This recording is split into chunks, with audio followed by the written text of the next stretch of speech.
दोस्तों, आज हम आपको कुछ ऐसी चुनिंदा बातों के बारे में बताने जा रहे हैं जिन्हें वैसे तो हर कोई जानता है, लेकिन इनमें से अगर एक भी बात को सीबीआई ने या किसी अन्य जांच एजेंसी ने अपने ध्यान में रखा होता तो कब का ही इंसाफ मिल चुका होता।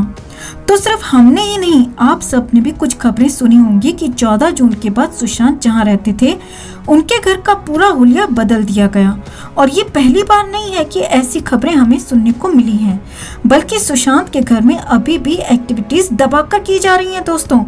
लेकिन सबसे बड़ा सवाल तो ये खड़ा हो रहा है कि अब करीब 175 दिनों के बाद भी वो कौन लोग हैं जो सुशांत के घर के अंदर आसानी से घुसकर अदल बदल किए जा रहे हैं, एक्टिविटीज लगातार कर रहे हैं। आपको बता दें कि सुशांत के फ्लैट को अंदर से 2 से 3 बार पेंट किया जा चुका है। सुशांत का वो बेड भी अब चेंज कर दिया गया है। आप सबको याद होगा दोस्तों, जब 13-14 जून के दिन सुशांत को खामोश कर दिया गया था तो सुशांत का जो बेड था जिस पर सुशांत को लिटाकर रखा गया था वो काफी ऊंचा था। और उस समय भी ये बातें निकलकर सामने आ रही थी कि सुशांत के बेड और उनके फैन के बीच की दूरी इतनी ज्यादा नहीं थी कि कोई सुशांत के जितना लंबा इंसान वहां लटक सके। और तो और ये भी खुलासे हुए थे कि उनके रूम में किसी प्रकार का कोई स्टूल भी मौजूद नहीं था।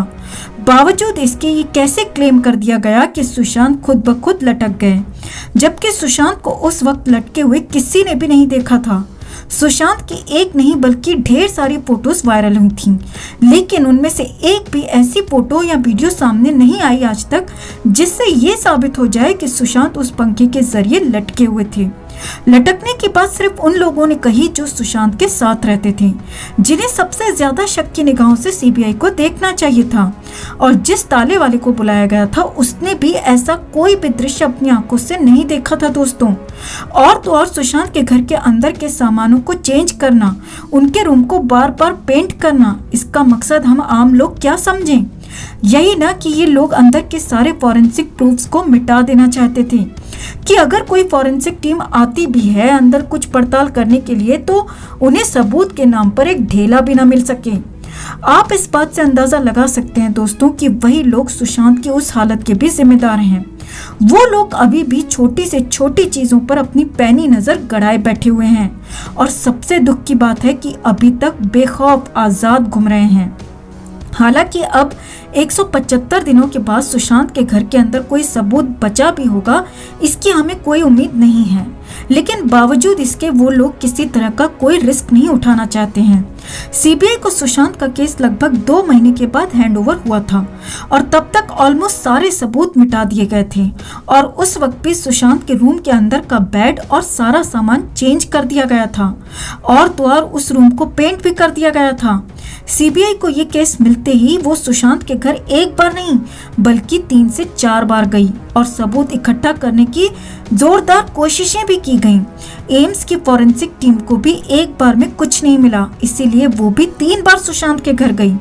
लेकिन प्रॉब्लम ये तो है ही नहीं दोस्तों, प्रॉब्लम तो ये है कि इन एजेंसीज की आखिर वो कौन सी मजबूरी रही कि सुशांत के घर को किसी ने एक बार भी सील करने की कोशिश तक नहीं की।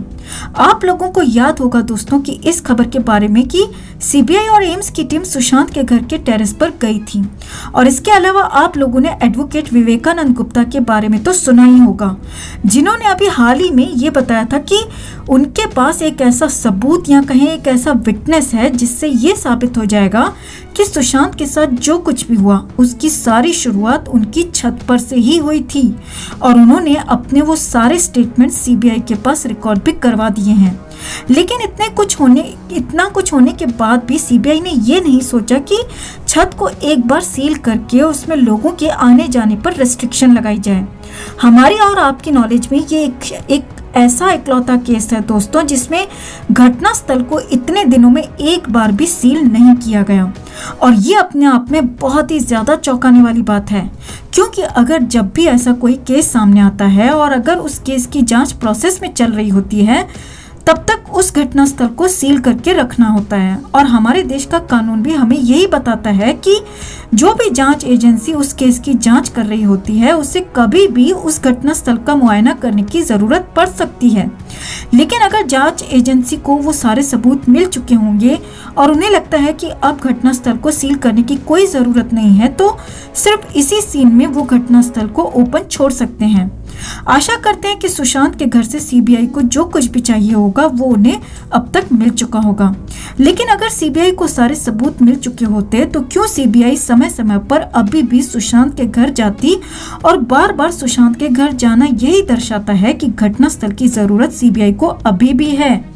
और अभी तक 175 दिन बीत जाने के बाद भी एविडेंसेस पूरी तरह से कलेक्ट नहीं हो पाए हैं।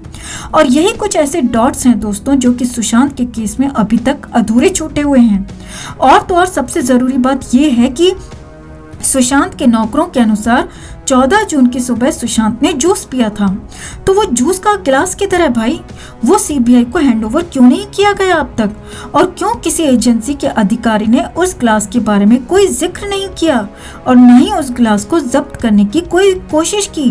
हाँ, ये खबर जरूर आई थी कि इस गिलास को फॉरेंसिक जांच के लिए भेज दिया गया है, लेकिन दोस्तों वो खबरें पूरी तरह से बकवास और फेक निकली। जबकि रियलिटी तो ये है कि किसी भी एजेंसी ने उस गिलास पर कभी ध्यान ही नहीं दिया था। इसके अलावा सुशांत की पीएम रिपोर्ट में उनके जाने का समय नहीं लिखा हुआ था। तो इतने बड़े घपले का जिम्मेदार आखिर कौन है? क्यों पीएम करने वाले डॉक्टरों ने इतनी बड़ी लापरवाही की? और अगर ये सिर्फ एक छोटी सी गलती थी तो उस गलती को बाद में क्यों सुधारा नहीं गया? जबकि सबको पता था कि सुशांत का केस एक हाई प्रोफाइल केस है और वो एक बहुत बड़े स्टार हैं। तो ऐसे केस में गलती की कोई गुंजाइश होनी ही नहीं चाहिए थी। और सीबीआई की टीम ने अब तक क्यों उन डॉक्टर्स की टीम को रिमांड में नहीं लिया? कहाँ है वो डॉक्टर्स आज की डेट में? क्या वो असल में कोई डॉक्टर हैं भी या नहीं? क्या पीएम रिपोर्ट भी पूरी तरह से फर्जी थी? इसकी जांच किसके कंधों पर है? और जिनके कंधों पर ये जिम्मेदारी है, क्या वो लोग अपनी जिम्मेदारी को सीरियसली ले भी रहे हैं या नहीं? ये बहुत बड़ा सवाल बन चुका है दोस्तों। कहा तो ये भी जाता है कि दिशा और सुशांत इन दोनों केसेस में किसी तरह का कोई पीएम किया ही नहीं गया था और दोनों ही केसेस में झूठी पीएम रिपोर्ट बनाकर सारी दुनिया को चिपका दी गई। तो इन सभी बातों को ध्यान पूर्वक सुनने और समझने के बाद क्या लगता है आपको? आपके इस पर जो भी विचार हैं हमें कमेंट में जरूर बताएं और सुशांत के इंसाफ की मुहिम में हमारी ताकत बनने के लिए हमारे चैनल के साथ जरूर जुड़ें। हर अपडेट के लिए बने रहें हमारे साथ, क्योंकि आप हैं तो हम हैं।